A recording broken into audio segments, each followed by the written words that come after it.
Hey bookworms, welcome back to my channel and to another review. After last time I didn't upload anything, sorry about that. There was actually nothing to upload. Anyway, today we're going to talk about A Wizard of Earthsea by Ursula Le Guin, which is the first book of the Earthsea Quartet, aka a series of 4 books. This series is about a fantastical world where wizards and dragons and mages actually exist, and I actually heard about this series a long time ago, but only now remembered that I actually have it at home and actually read it. And for the record, as for filming this video, I've only read the first book, A Wizard of Earthsea. So, A Wizard of Earthsea is the story of Ged, who discovered from a young age that he has a talent for magic, and we kind of follow him in his journey as he grows up and he studies to become a wizard.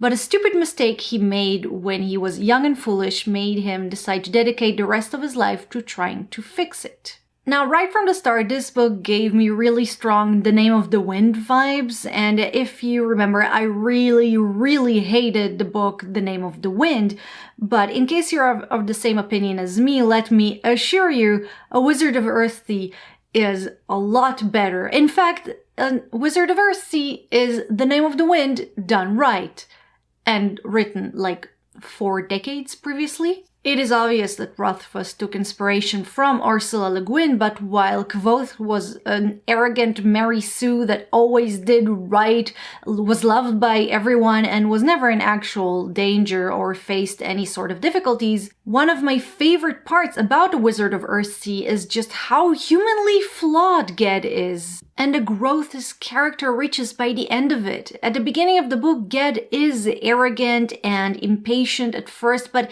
it's normal because he's a young man who just discovered he can do magic. And I love how it's his flaws that created a huge problem. Like, he created a huge problem and he has to face some very devastating consequence, and this shapes his entire life and makes him who he is eventually. And at the end of the book, don't worry, no spoilers, when he has to face this last consequence, I just love the solution for everything. Even though I managed to guess that this is where the book is gonna go, I still loved it. So I really enjoyed the book, and I was kind of surprised when it ended, just because it was rather short. It took me a while to remember that in its root, A Wizard of Earthsea is a children's book, so I shouldn't have expected Lord of the Rings. But despite understanding and respecting that, I still wish there could have been more to the story. Not a continuation. I know that there are 3 other books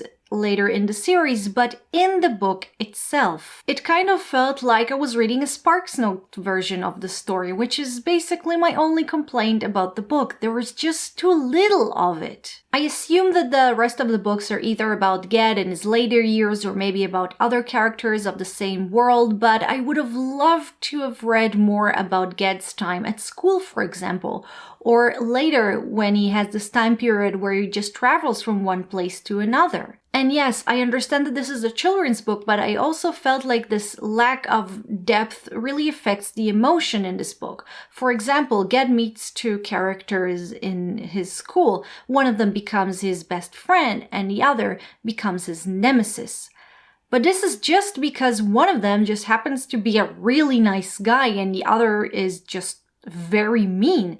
There's just a lack of establishing their relationships. But other than this feeling of leaving me wanting more, I really enjoyed this book, and I'm really glad I finally read some Ursula Le Guin. How could I have waited all this time and just not read her?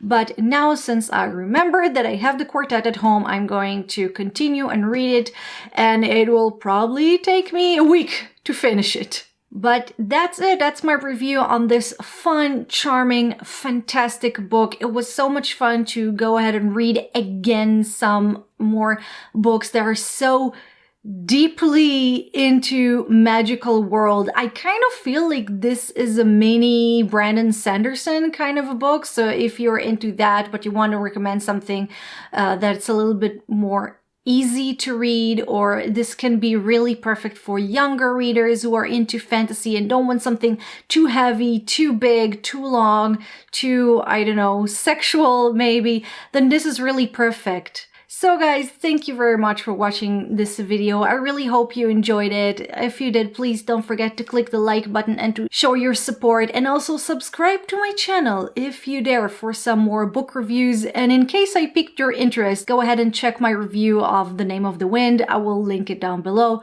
Just a warning, I really hated this book. So again guys, thank you very much for watching, and I'll see you in the next video. Bye bye.